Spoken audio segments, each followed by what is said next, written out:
अरे तो कैसे हो मेरे दोस्तों, दिलों की धड़कन को थाम लो क्योंकि इंडिया और पाकिस्तान का मैच होने वाला है। वाह, वर्ल्ड कप का आगाज दोनों करेंगे एक दूसरे के अगेंस्ट। एक बैटल बहुत बड़ा है, तो इस बैटल के अंदर 5 बड़े बड़े बैटल्स प्लेयर के बीच में चलेंगे।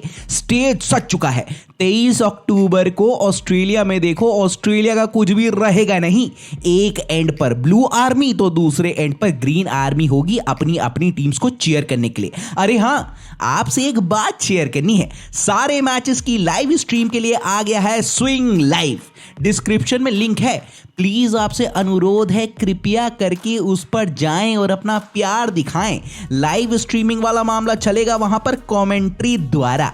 अच्छा, वैसे दोनों ही टीम्स जब आमने सामने होती है तब हाईएस्ट व्यूअरशिप मिलती है और तो और पैसों की ना बरसात हो जाती है आईसीसी और स्पॉन्सर्स के ऊपर। लास्ट टाइम दोनों ही टीम्स जब आपस में भिड़ी थी एशिया कप 2022 में, जहां पर भारत को हार का सामना करना पड़ गया था, लेकिन कोई नहीं, रात गई फिर तो बात चली गई। 23 अक्टूबर का दिन है महत्वपूर्ण। क्या कहती है अपनी स्विंग की पब्लिक? पाकिस्तान में शाहीन शाह अफरीदी की वापसी हुई है और उन्होंने फिटनेस गेन कर ली है। वहां पर इंडिया को डबल ब्लो लगा है जसप्रीत बुमराह और रविंद्र जडेजा के रूप में, जो कि इंजरी की वजह से एक्शन मिस करेंगे। ये तो रहा माहौल, और आप बात करेंगे बातचीत के ऊपर 5 battles to watch out for. Battle number 1, Rohit Sharma versus Shaheen Shah Afridi. जैसे कि हमने पहले बात की, शाहीन शाह अफरीदी ने इंजरी के चलते एशिया कप में इंडिया वर्सेस पाकिस्तान के इनकाउंटर को मिस कर दिया था, लेकिन अब वही तैयार है मैच में अपनी वापसी करने के लिए। अब वो तैयार हैं तो फिर Indian skipper Rohit the hitman Sharma भी बल्ला लेकर तैयारी है ना। शाहीन जहां पर बॉलिंग के सुपरस्टार है पाकिस्तानी लाइनअप के, वहीं पर रोहित शर्मा के बल्ले से जब बॉल स्टैंड एंड डिलीवर होती है ना, तो फिर तो खुद भी दिखती नहीं है कि बॉल जाएगी कहां, क्योंकि मार चुके होते हैं ये बॉल को। लेकिन हां, ये बात भी एविडेंट है कि स्कीपर रोहित शर्मा स्ट्रगल करते हैं लेफ्ट हैंडेड फास्ट बॉलर्स के सामने शुरुआत के इनिंग्स के दौर में। फिर 2021 T20 वर्ल्ड कप में शाहीन ने रोहित को डक पर आउट कर दिया था। उसके पहले रोहित को मोहम्मद आमिर ने भी परेशान तो देखो किया हुआ है, ये सभी को पता है। लेकिन पाकिस्तान इसके अगेंस्ट स्ट्रैटेजाइज करेगा तो भैया रोहित ऐसे थोड़ी ना देखते रहेंगे। उन्होंने भी नेट्स में प्रैक्टिस करी है, अपने गेम और अपने टेम्पलेट को भी चेंज ही कर दिया है रोहित ने। सबसे इंपॉर्टेंट बात, माइंडसेट ही चेंज हो गया है बड़े भाई का।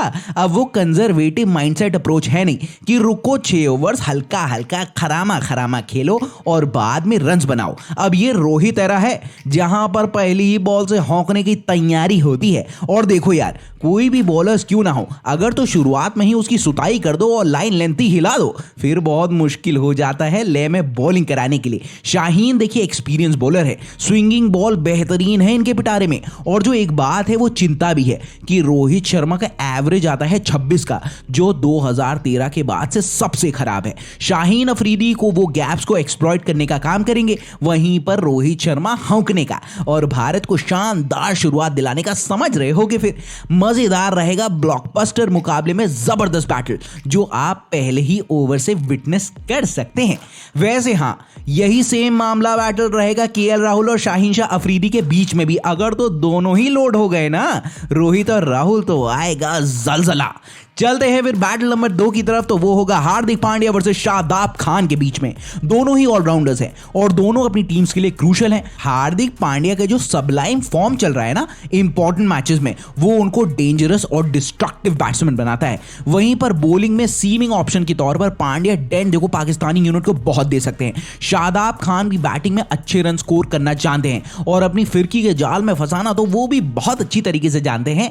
लेकिन पास्ट में जो बैटल दोनों के बीच हुआ था ना, उसका स्मरण होता है मुझे 2017 का चैंपियंस ट्रॉफी फाइनल्स, जहां पर पांड्या ने शादाब की बॉल पर छक्कों की हैट्रिक कर डाली थी। तो वहां पर अपर हैंड जाता है हार्दिक पांड्या को। हार्दिक वैसे भी स्पिन बहुत अच्छा खेलते हैं, उनका बैकलिफ्ट उनको यह फ्रीडम देता है कि पांड्या अपनी रेंज को और भी बढ़ाकर स्पिनर के अगेंस्ट एकदम कट लूज कर दे।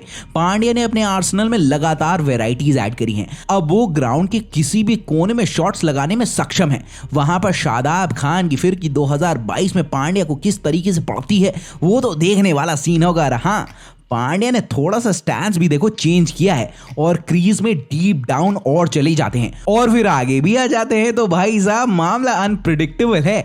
मिडिल ओवर्स में यह बैटल बहुत ही ज्यादा डिसाइसिव रहेगा, तो डन डील है। बैटल नंबर 3 की तरफ चलते हैं, वो होगा बिटवीन बाबर आजम वर्सेस भुवनेश्वर कुमार के बीच में। ये जो बैटल है ना वो भी स्टार्टिंग में ही देखने को मिलेगा।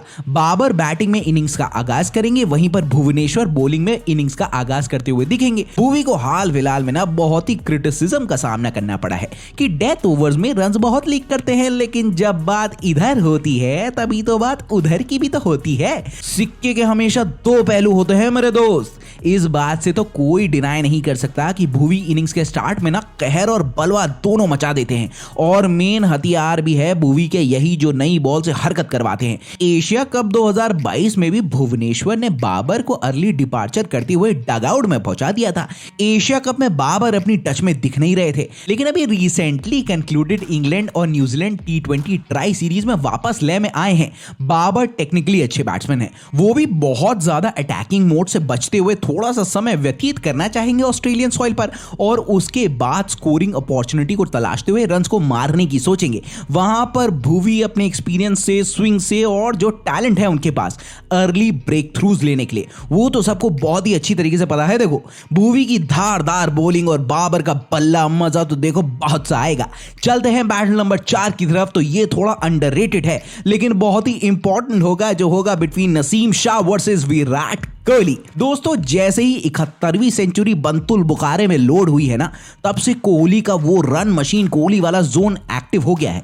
दूसरे एंड पर नसीम शाह ने अपनी बॉलिंग से बहुत इंप्रेस किया है। दोनों ही बॉलर्स का एशिया कप 2022 बहुत ही बढ़िया रहा था। कोहली हाईएस्ट रन गेटर थे, वहां पर नसीम शाह के जज्बे को सबने सलाम किया। आपने देखा होगा इंडिया के अगेंस्ट मैच के दौरान उनको चोट लग गई थी और तब भी भाग के आना और फास्ट बॉलिंग कराना, भाई साहब गट्स चाहिए होते, क्योंकि फास्ट बॉलर्स बहुत ही ज्यादा इंजरी प्रोन रहते हैं। नसीम का वो मैच उनका ना इंटरनेशनल इवेंट में डेब्यू था। 2 महीनों के अंदर अंदर अपना मार्क नसीम शाह ने बहुत अच्छी तरीके से छोड़ा है और किंग कोहली का तो क्या ही कहना। मैं तो बहुत ही बढ़िया तरीके से इंतजार करूंगा कि जब नसीम बॉलिंग कराएंगे और कोहली जो मारते हैं ना फास्ट बॉलर्स के अगेंस्ट इनसाइड आउट कवर्स के ऊपर, वाह ये देखने में तो अलग सी मौज आएगी रे बाबा। एक तरफ शेयर पेस और दूसरी ओर रन मशीन का क्लास, एक इंटरेस्टिंग बैटल होगा।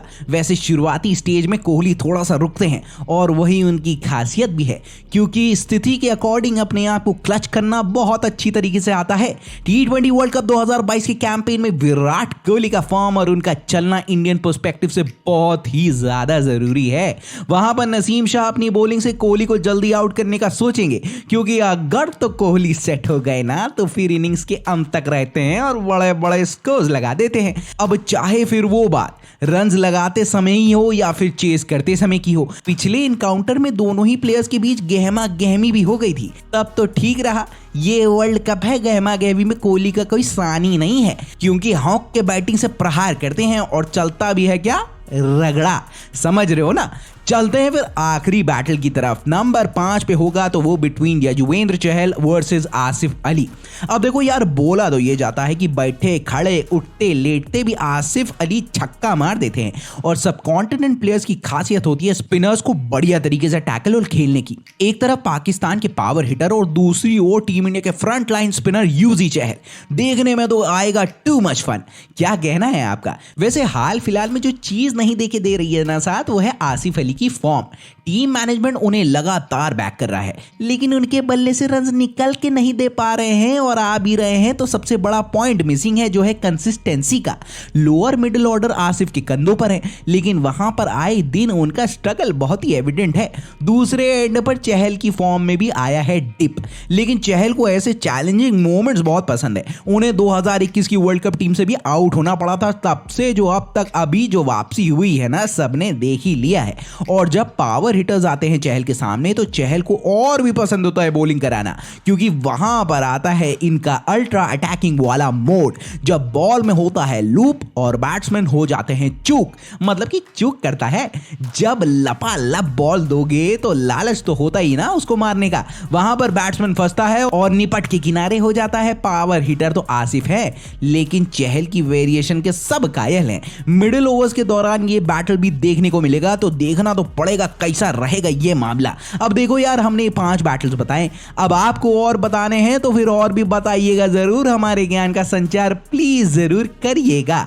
बहुत ही मजेदार और मौजदार होने वाला है मैच, जिसमें अलग ही लेवल का मजा लोड होने के लिए है तैयार। अब ऐसी ही थोड़ी ना क्रिकेट में बिगेस्ट राइवलरी कहा जाता है, लेकिन यह सब तो ठीक है, लेकिन मैच जो होता है ना और जो इंटेंसिटी होती है वो इंडिया पाकिस्तान की गेम को बनाती है खास। तो कैसी लगी आपको वीडियो? अच्छी लगी होगी ना तो लाइक और शेयर भन्ने से दबा देना, ताकि वीडियो में उड़ान भर जाए और आगे तक सर्र करके वीडियो चली जाए। पहली बार अगर लैंड हुए और कंटेंट अच्छा लगा हुआ हो तो सब्सक्राइब करना हमें, मजा तो देखो फिर आपको और हमको बहुत ही ज्यादा आने वाला है।